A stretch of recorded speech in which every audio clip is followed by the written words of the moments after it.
All right, here in Las Vegas, Ben Damon, massive fight week. Tim Tszyu, Sebastian Fundora rematch, mate. A lot at stake in this fight. Yeah, so much at stake for Tim Tszyu especially, because a loss here is unthinkable, really, isn't it? After what happened the first time around, after the Floridian Oblivion as well with Bakram Murtazaliev. So yeah, there's a lot at stake. It's a very important fight, but just having chatted with Tim Tszyu now, as I know you did also, I'm pretty happy to say that this is the best I've ever seen Tim Tszyu look physically. He looks extraordinary. So the process of this preparation seems to be the right one at this stage. Obviously, looks don't always determine the winner of a fight, but physically, he just looks fantastic. I thought he had a little bit of weight to lose on the way over after we saw him the other day in his final training session, but he has turned up here for this session in Las Vegas just looking outstanding. So that's got to be a good sign for Australians who are invested in the Tim Tszyu story. What are you expecting from Tim? Do you think he'll be cautious early, box, move? What do you think he'll do there? It's interesting what to expect from Tim and what to expect from Sebastian as well.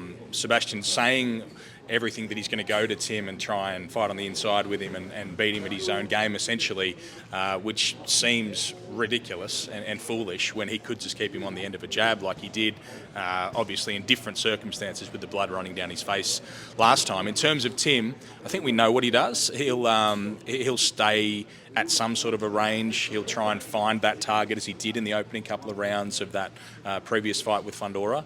And then if he sees opportunities, he will go in and throw combinations and throw a lot of punches. So I don't think we'll be surprised with what Tim does, but what Fundora tries to do is going to be the compelling part. What did you make of those comments from Sebastian about Tim's, cut and the vision, and perhaps Tim was making an excuse as to why he lost in that fight? What did you make of those comments? I've been really interested in a few things that Sebastian Fundora has said in the lead up to this fight. I think there's a very different edge to him. We've seen him along the journey, and I had the pleasure of interviewing him years ago when he fought against Australia's Daniel Lewis over here in Las Vegas. And he was just the nicest, most humble and friendly dude, and who did not appear that he should be a boxer.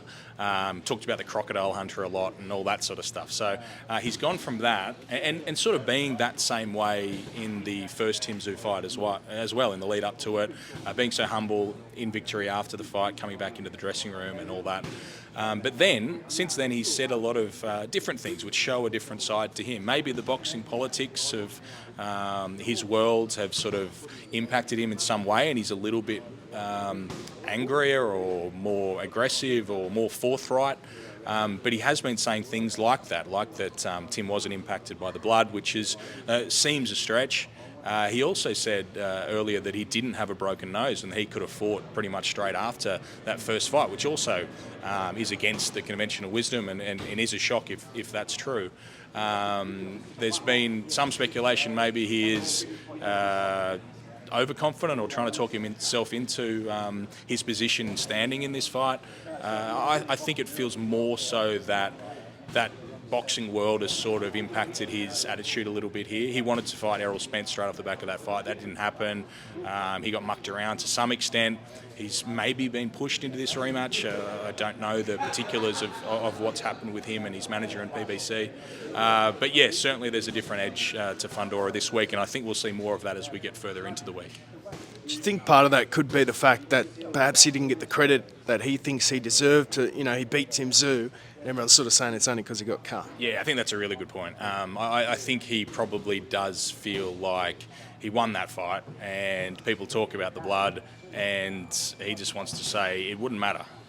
If there's blood there, I would have done the same thing. And maybe he's right, but the evidence of the first couple of rounds sort of reflects differently on the events. So that's why it's such a fascinating rematch, to see what happens this time if there isn't the injuries and the blood, or even if there is, they get to do it again and sort of make everyone know who is the better of the two.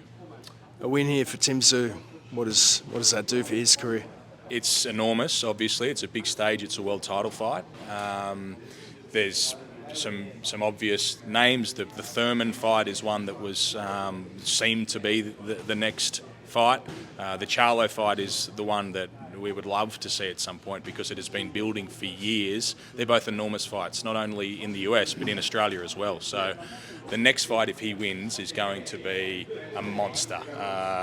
It could be it's a big venue fight in Australia if it were to happen there. It could be a stadium fight even. It's certainly a compelling fight here in the US as well. So he's not looking ahead. He can't anymore. But yeah, those around him, I'm sure, are starting to think about the possibilities should he get through Fundora in this rematch. Yeah, we see Nikita Tszyu over there as well. We've got a date for his next fight as well. Yeah, we do. August 20 is the date for Nikita Tszyu's next fight, so great to see him back in action. He was on my flight on the way over as well, and yeah, he's been Nikita over here. He's happy to be around his brother and excited about this fight week. But I think also, really excited about what he's got coming up because his hand has been a real problem for him. It didn't heal as he would have hoped after having surgery, but now he appears confident enough that he's ready to get back in there and to do what he needs to do because he's such an entertaining fighter, someone who people really want to see back in the ring. He just needs to feel physically right, and it seems like he's starting to get there, which is really exciting. Now, the main event on this card, Manny Pacquiao, Mario Barrios, thoughts on that fight? Yeah, it's a really interesting fight because Manny has been out of action for 4 years and frankly didn't look great the last time that we saw him either against Yordenis Ugas. Since then he had an exhibition fight where he looked dreadful, but I don't think he trained or took that seriously at all, so we probably have to scrub that off. Mario Barrios has been in there at a very high level with Gervonta Davis and others, and he's a legitimate world champion, but he hasn't looked at his very best in recent fights. He's not an enormous puncher while he's a very, very good boxer. So there's going to be a lot of energy towards Manny Pacquiao in that fight. This event is about Manny Pacquiao. He is a legend of the sport, a legend of sport in general. A part of you really wants to see Manny back to his very best. And who knows, with someone of his calibre, with his history, maybe he does have one more really good one left. But at 46, with 4 years of inactivity or 4 years of rest, as he's calling it, there is a huge question mark there, but that just makes it so compelling. And we are blessed to see him in the ring again because his story is otherworldly. An 8-time world champion, already the oldest welterweight champion in the history of boxing, who's trying to break his own record there, who's fought at this venue at MGM Grand, I think 16 times, and started this incredible boxing journey in the United States with that Ledwaba fight where they couldn't even pronounce his name, and he's still doing it here in 2025. It is just incredible, and we've all had the journey with him to Australia as well, seeing his fight with Jeff Horn, which is the stuff of legend now in Australian boxing folklore. So, great to have the presence of someone like Manny Pacquiao on a card like this, and it just elevates it to a whole new level. Nice one. Appreciate it, Benny. Thank you. Cheers.